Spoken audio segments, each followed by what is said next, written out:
I was never one for superstitions, but the events of the last few months have drastically changed my outlook on the cosmic forces at work in this world. It began last year when my best friend Lonzo and I had decided we had enough of our lives in South Florida and both pursued new careers in beautiful Butte, Montana. We had been friends since we were kids, and neither of us was happy with where our careers were at age 25, me a substitute teacher in the Miami-Dade public system and Lonzo working construction after a series of knee injuries ended his chances of playing shortstop in the majors. We both had always loved the outdoors, along with our buddy Brian, who we called Brain due to his ridiculous intellect. The three of us had taken trips out west every summer since we could drive, trying to plan them around Lonzo's baseball schedule. There was something about getting off the grid for a week or two that grounded us and reminded us who and what really mattered in life. Spending hours drinking in scenic vistas and mountain air, waking up to the magenta sunrises and falling asleep under a night sky that was unparalleled by anything city life back east had to offer. Though Brian would have loved nothing more than to join us in our elevated adventure out west, he was finishing up his PhD in molecular biology from the U of Miami and working full-time in one of the premier biolabs on the East Coast. Lonzo and I saved up for a few months as the school year ended, and I looked for teaching jobs in some scenic locations. Finding work for Alonzo wouldn't be a problem, so we based our destination on somewhere I could land a full-time teaching gig. We settled just outside of Butte, Montana. I had secured a position teaching American history and government to high school freshmen at a school about half an hour from downtown Butte. Though we could afford to live in town, that wasn't why we had made this move, so finding the perfect place to live was a major priority for us. After what seemed like days of going through Craigslist and Realtor.com listings, we actually stumbled upon what we thought was the ideal place for us to rent in a newspaper ad of all places. 3-bedroom farmhouse on 35 acres tucked into the Boulder Mountains north of Butte, read the ad. $850 a month plus utilities was the kicker for us. We could afford that on either of our paychecks, and it gave us plenty of opportunities to get out into nature. The location was only about a half-an-hour drive from the high school I would be teaching at, and 45 minutes from the drill site Lonzo had signed on to as a rough neck.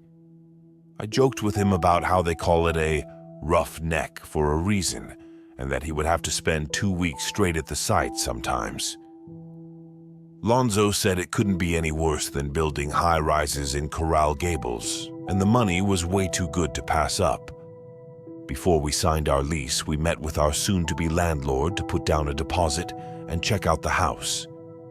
Hank Wilson looked to be in his late 40s or early 50s, with salt and pepper shoulder-length hair, a broad athletic build, and cold gray eyes. When we showed up, you could tell he wasn't used to dealing with minority populations, and Lonzo Ramirez was a 6'2" Afro-Cuban who stuck out like a bull on a dairy farm in the very, very white rurals of Montana. Nonetheless, Hank didn't seem to mind after the initial shock of meeting us. "You two are most certainly not from around here," Hank said, probably noticing my serious tan Lozno's obvious South Beach vibe.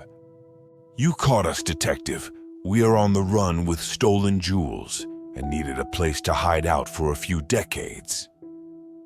I don't think he appreciated my joke, but after I offered to buy the first round of drinks, he loosened up a bit. Both Lonzo and I had thought it was odd he wanted to meet at a bar, and probably should have read this as a sign of the kind of landlord he was going to be, but the picture we had seen and the description of the farmhouse was too good to pass up. After a few beers, he agreed to take us out to see the house, but insisted that he drive us. Though a little reluctant, we agreed to hop in his '99 Chevy Silverado and ride out to what we hoped would be our dream home. Hank had an odd smell to him, Not BO or anything like that, but a smell that reminded me of a football coach we had in high school who gave even the biggest, most badass linebackers the heebie-jeebies. You boys are going to love the house. No one to bother you for a good 5 miles in any direction. One road in, one road out. Perfect solitude in a mountain paradise.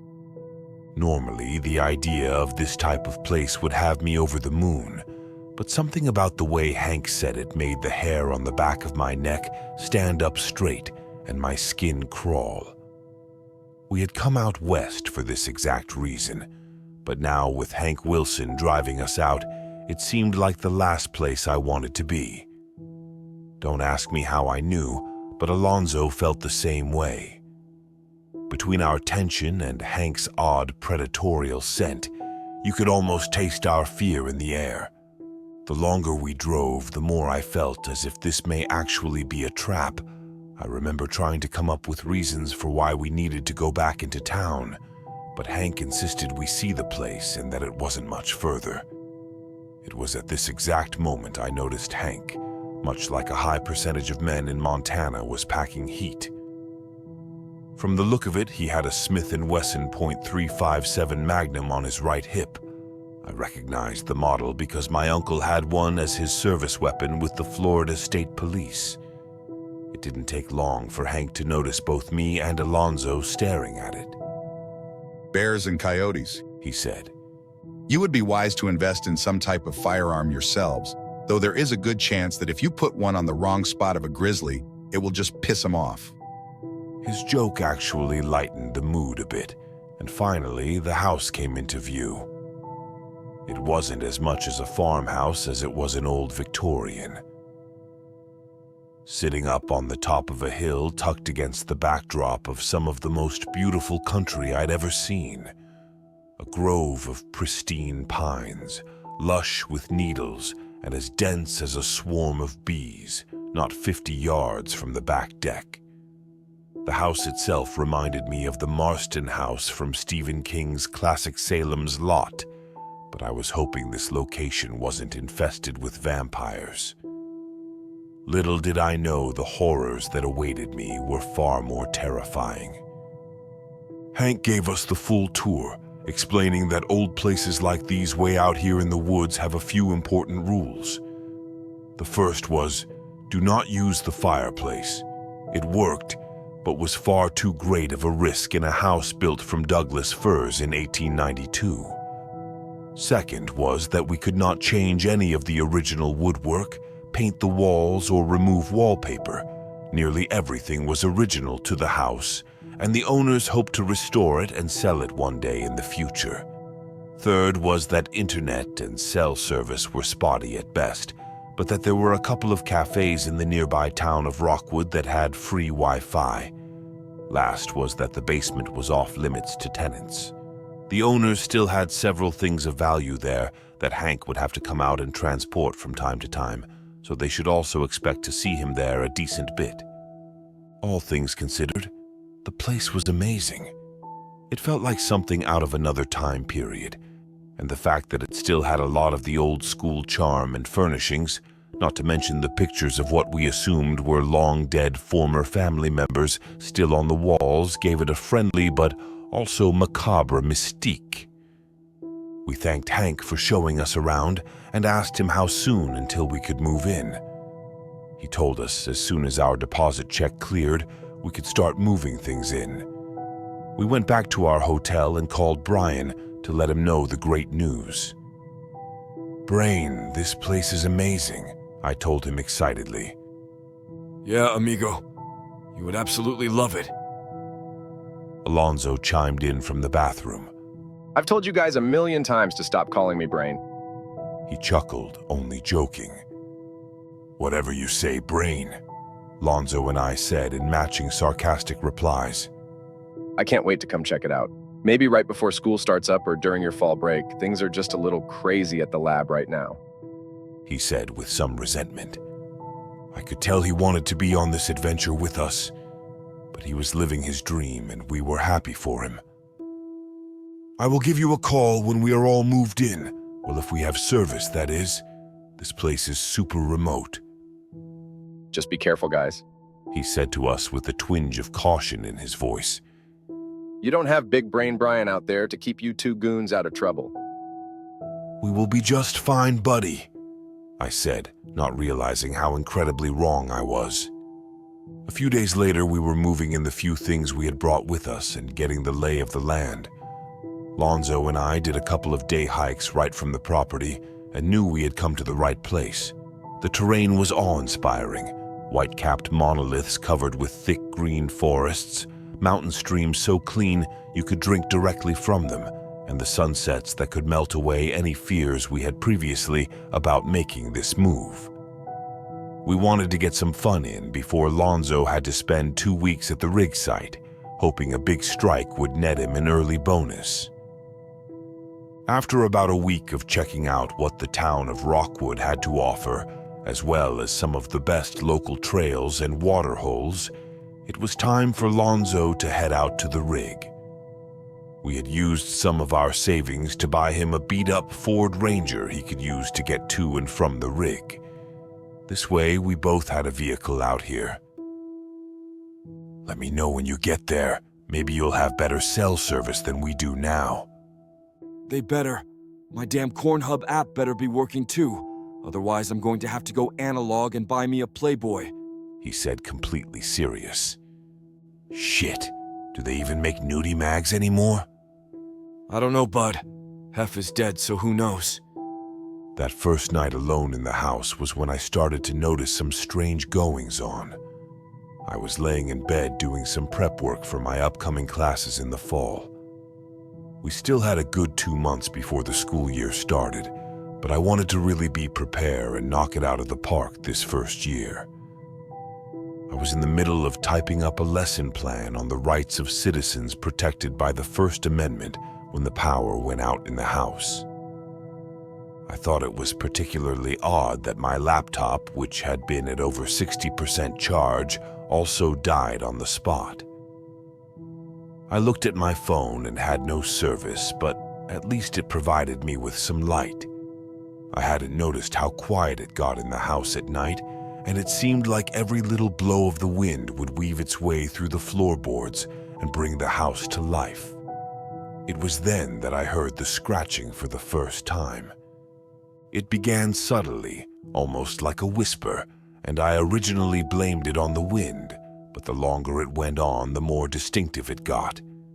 It was getting louder, and it seemed to be moving around the downstairs. You are just being a pussy, I told myself. First night alone in an old house, and you are letting your imagination get the best of you. But then the scratching became even louder. I made my way to my bedroom door, using the light on my phone. I thought about calling Lonzo, but again I had 0 bars. As I opened my door and peered down the hallway, I saw nothing but darkness. I shined the phone flashlight down the hall. For a minute, the scratching seemed to have stopped, and as soon as I had finally made pride with the fact that my mind was playing tricks on me, it started up again.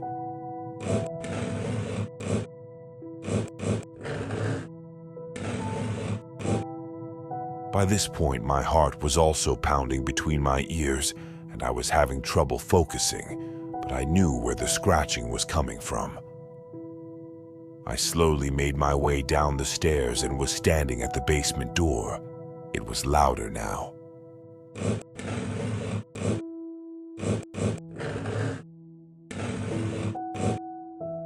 It was coming from the basement.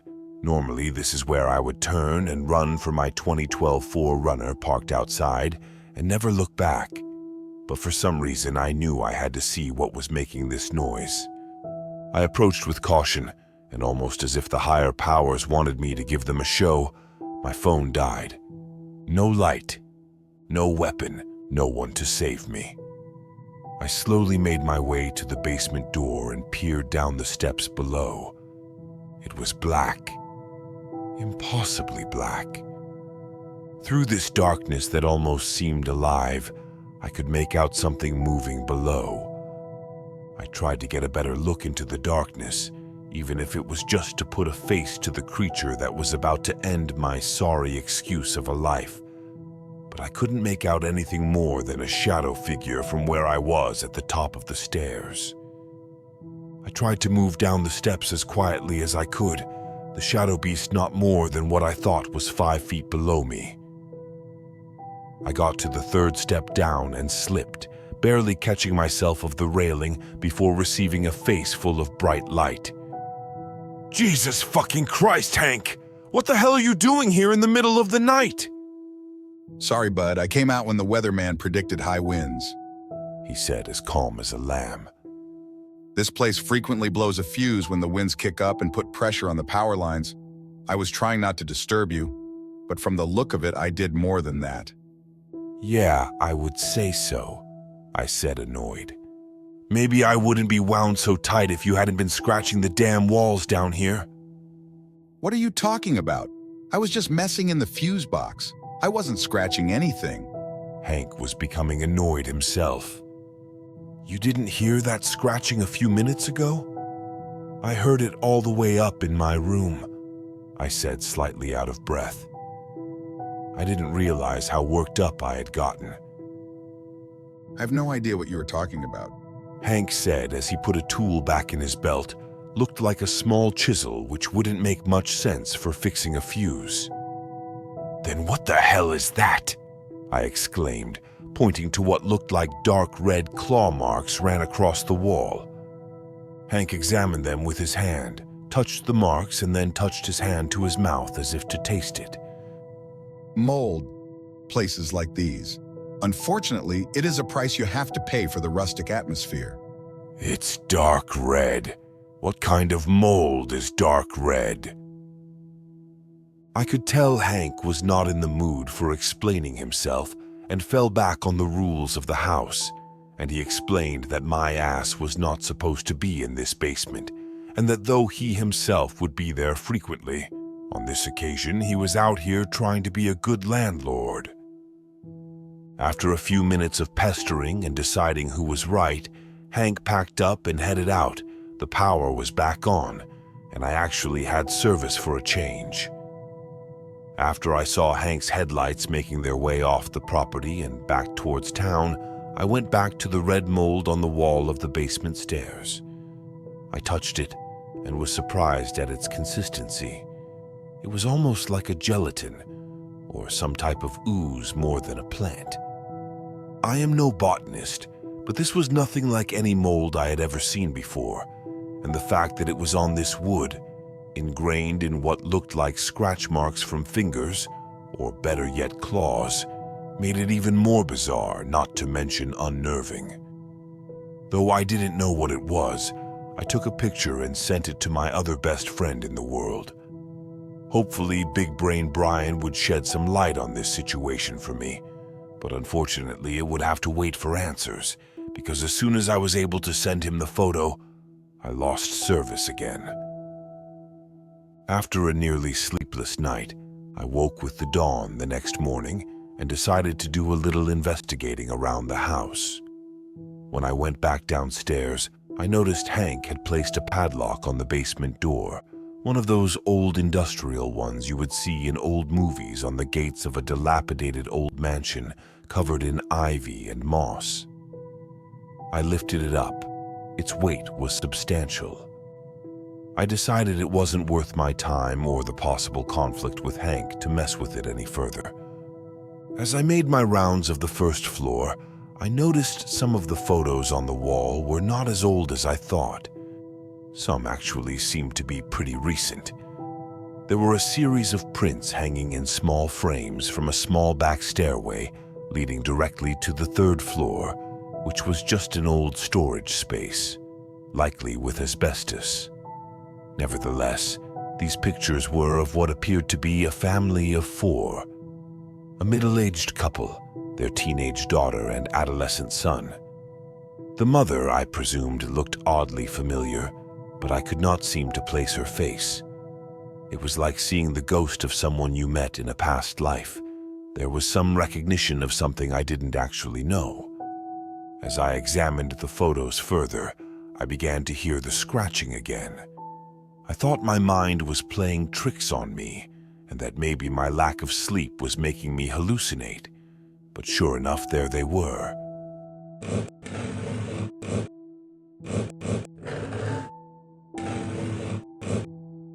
I made my way back to the cellar door, half expecting to see it ajar again with Hank getting up to who knows what, but it was locked just as it had been before. Again, though, the scratching continued.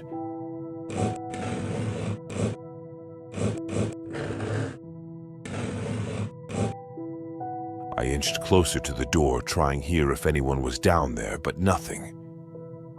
I moved closer and placed my ear to the old wooden door, cupping my hand around it to magnify any sound that may be coming from the other side. There wasn't scratching, but now there was a new sound, the sound of a woman whispering. I pushed my ear as close as I could to the door, trying to make out what she was saying. "Hello? Is someone down there? Do you need help?" The whispering stopped. My heart was pounding in my chest, and I could feel someone there. I couldn't be imagining this, but Jesus, what the hell was going on here? I waited on bated breath for a response, but none came. And then all of the sudden,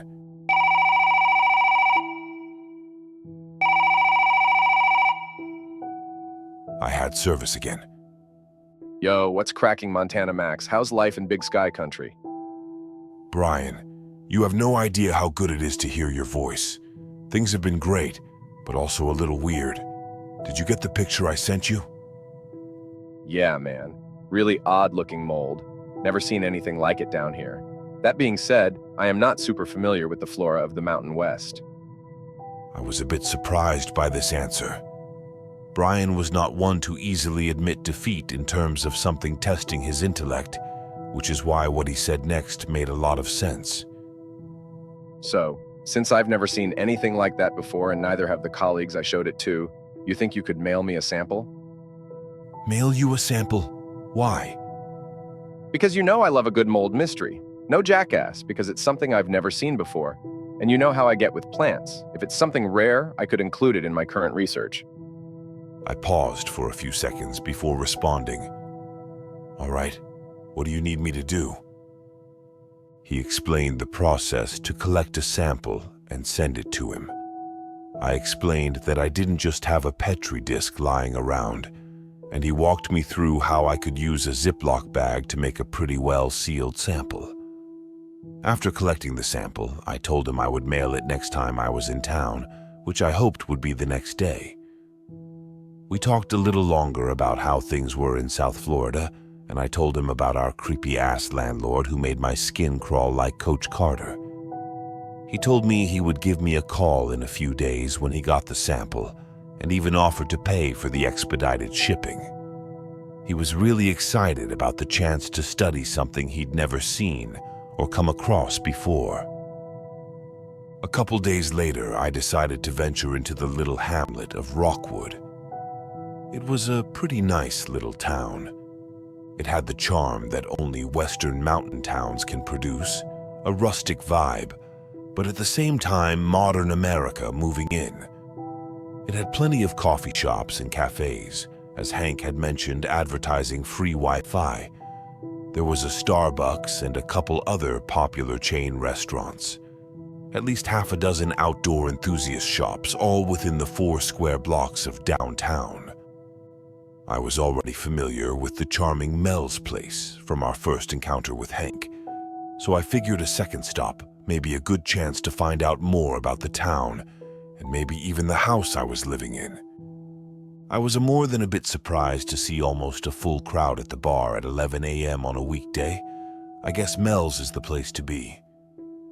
I cozied up to the bar and ordered a Bloody Mary when in Rome. I asked the bartender if he knew anything about the property I was renting, and he didn't seem to have the slightest clue. But he did say that if anyone would know about a place like that would be Lucille Enders, the local librarian.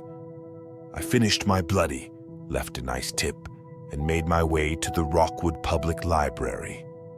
To say Lucille Enders looked like a librarian would be a colossal understatement. A middle-aged woman with curly brown hair in a tight bun, half-moon glasses complete with chain, and a white-collared shirt poking out of a gray crewneck sweatshirt that read, and I shit you not, "I love books." She had 3 different reference books open in front of her, consulting one then the other before jotting down some type of notes. As I approached the front desk, I caught a whiff of her perfume, strong enough to gag a stripper. When she noticed me approaching, she quickly closed her books and slid them off to the side. Good afternoon. What can I do for you? She said as she covered the title of one of the books she had been reading. The perfume made a lot more sense when I caught the title on the side of the book, The Kama Sutra. It didn't take long for me to realize this woman was on the prowl, and I must have been right in her wheelhouse because she was laying it on thick. After a few minutes of chit-chatting, she even showed me her favorite position from one of the other sexual manuals, as she called them. Truth be told, I thought about inviting her back to the house, which actually reminded me of why I was there in the first place. I explained where I was staying and asked if she knew anything about the place. Lucille said that she was familiar with the house and that the last she knew there had been a family living there. She gave the impression that they lived very off the grid and said they almost never came into town, but when they did, they always checked out books from the library. She said the parents got books on sustainable lifestyles and doomsday prepping, and that they were always very polite. This is where things got a little spooky. Lucille said that the family had disappeared a while back without a trace. The police had gone out to the house and found no clue as to where they had gone. Almost all of their things had been left behind, including the library books that they had left well overdue. They searched for them in the nearby wilderness, but no one really knew them very well, and those that did know them didn't think it would be out of the realm of possibilities for them to just pick up and go. She did say they had an old Winnebago that they would sometimes drive into town, and that it wasn't left at the house, which is why the police didn't really search very hard to find them. All of it seemed a little sketchy, but hey, what did she know? At the end of our conversation, I thanked her for the info and said maybe I would see her around. She blushed and gave me her number in case I needed any more information about the town. As I made my way back to the house, I wondered about the woman I had seen in the family picture, the one who I felt I recognized but couldn't quite place. I wondered if she could have been the mother of this family that up and left town out of nowhere. That night we had another pretty serious windstorm, and I wondered if Hank would be out again to fix the breakers. For hours I laid in bed trying to ignore the sounds of whispers in the walls. I blamed it on being an old house, but I could not shake the feeling that I wasn't alone. The power kicked off with the high winds, so I occupied myself by working my way through the house, lighting several candles and a few kerosene lanterns Hank had been kind enough to lend me after his last trip out. Once again, I found myself making my way down to the basement in the glow of the lanterns, again drawn in by the sounds of the scratching.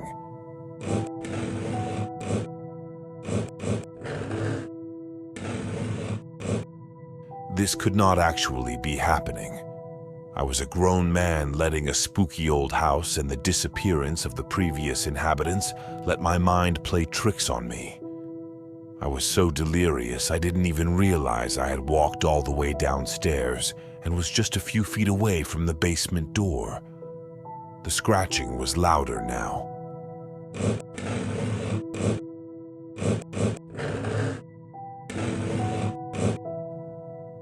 I looked at the door and saw more of the red mold. This time, though, it resembled more of a handprint by the handle than scratch marks. It was at this point I heard the whispers again. This was not in my head. I was of sound mind and a rational man, and yet still I was convinced there was someone or something whispering to me from the other side of the door. I had never been so afraid in my life, but at the same time I couldn't run. I needed to know what was going on the other side of the door.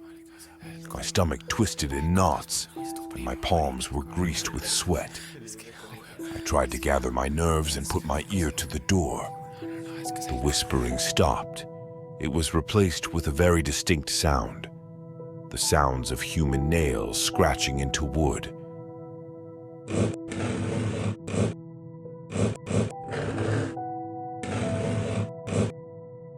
I pulled back from the door and noticed the mold had begun to drip, which I didn't think was something possible of mold. I reached to touch the red handprint just below the handle when something that had become quite rare happened. I got service and received a text from Brian. You must think you are really fucking funny, don't you? I responded. What the hell are you talking about? I can't believe you would send that shit in the mail, dude. Is it yours? Really made me look like a sick bastard at the lab. Brian, I seriously do not know what the fuck you are talking about. Human blood! You sent me human blood and said it was mold. I am lucky I still have a job. It was at this point my phone again went black. The scratching was back and louder than ever, each scratch now appearing and streaking red through the door.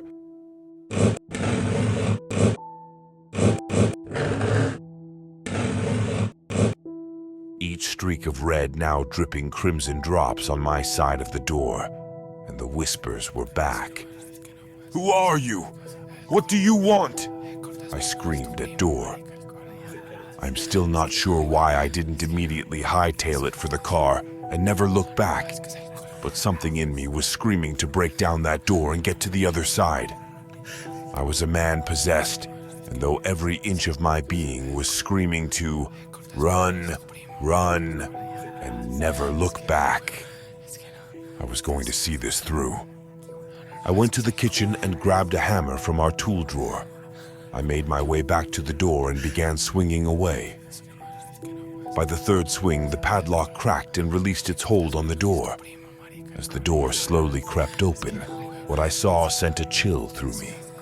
Blood-red scratch marks all over the walls of the stairwell leading down to the cellar. The scratching and the whispers were coming from the other side of the wall. At this point, I had firmly decided that I would not be getting my security deposit back and started bashing in the plank board wall. Each second, more of the stairwell wall coming down until I could start to make out something inside the wall.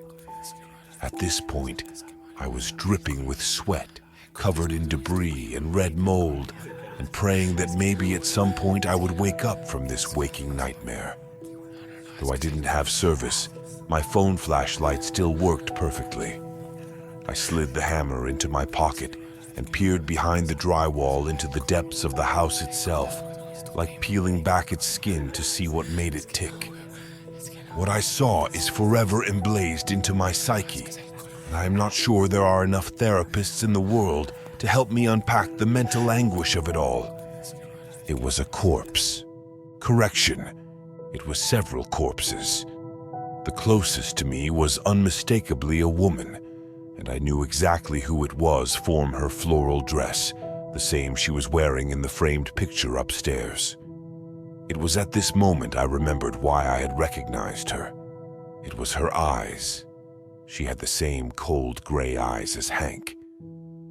I backed up the stairs in horror until I felt the blade working its way between my ribs. I see you've met my sister and her family. Hank whispered in my ear as the knife plunged deeper into my abdomen. I began to feel cold and felt myself slipping away. The last thing I heard was Hank whisper, Looks like you'll have to be joining them. He threw me down the stairs, but thankfully, I blacked out after the initial contact.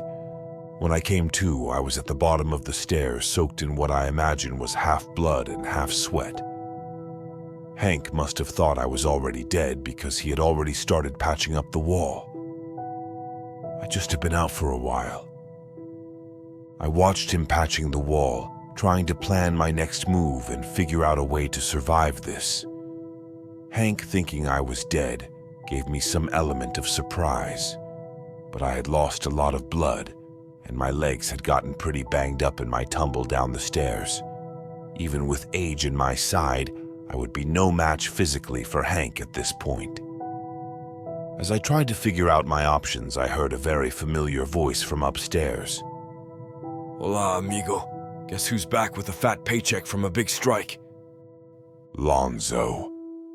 Hank stopped what he was doing and pulled the knife out from a holster on his hip and made his way to the top of the stairs. It took every bit of life I had left, but I crawled my way to the top of the stairs. I heard Hank talking to Lonzo, and Lonzo being concerned why there was no power. After an excruciating climb, I reached the top of the basement stairs just in time to see Hank pulling the knife from behind his back. I managed a half-choked shout. "Lonzo! He's got a knife!" I was too late. Lonzo was quick to react, but Hank had already plunged the knife between Lonzo's shoulder blades. Thank God Lonzo was a monster of a human being and managed to turn around and tackle his would-be murderer. As I heard them struggle in the next room, I forced myself to summon every last bit of strength I had left to get to my feet.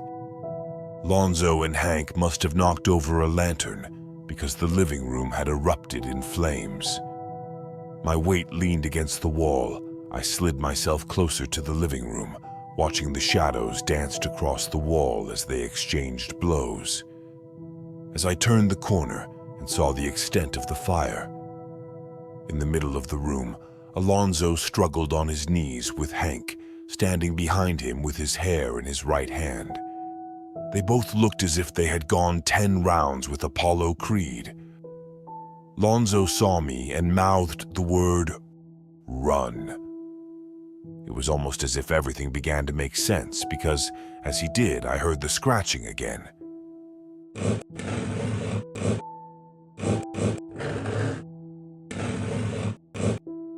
Dot, dash, dot, odd, dot, dot, dash, U, dash, dot, N.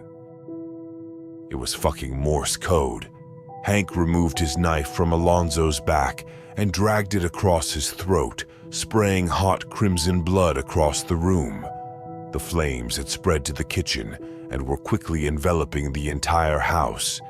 Hank released his grip on Lonzo and he dropped to the floor.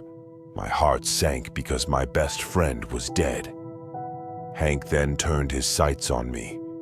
In death, Alonzo had given me a chance.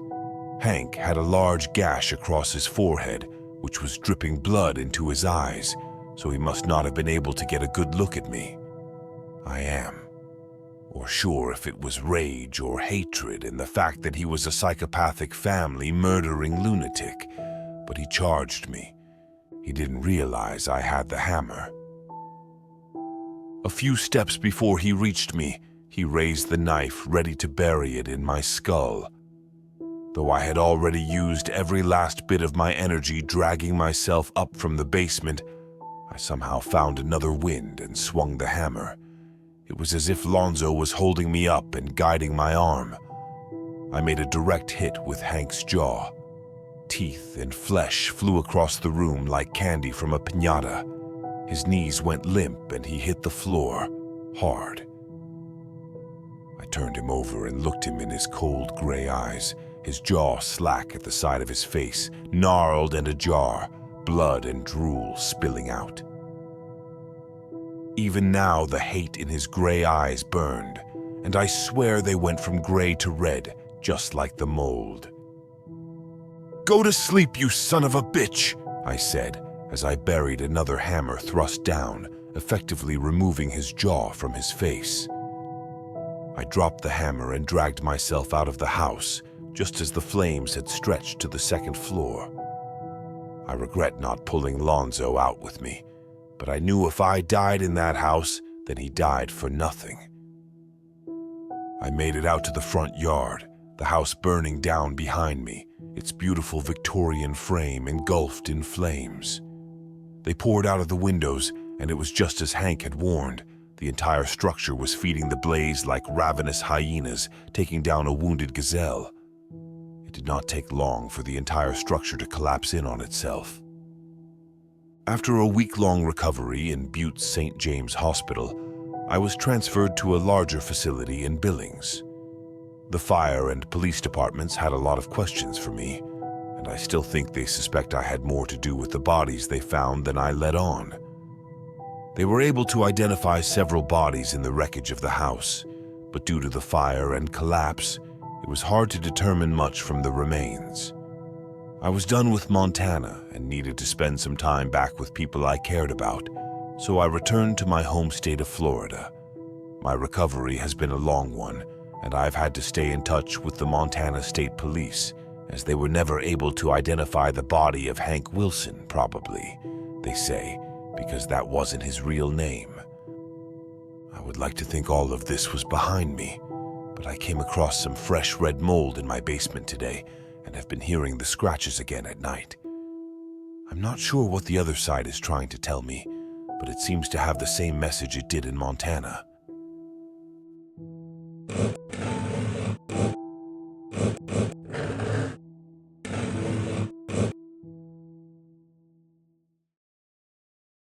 Don't forget to like and subscribe if you enjoyed this video, and make sure to have a grim-filled day.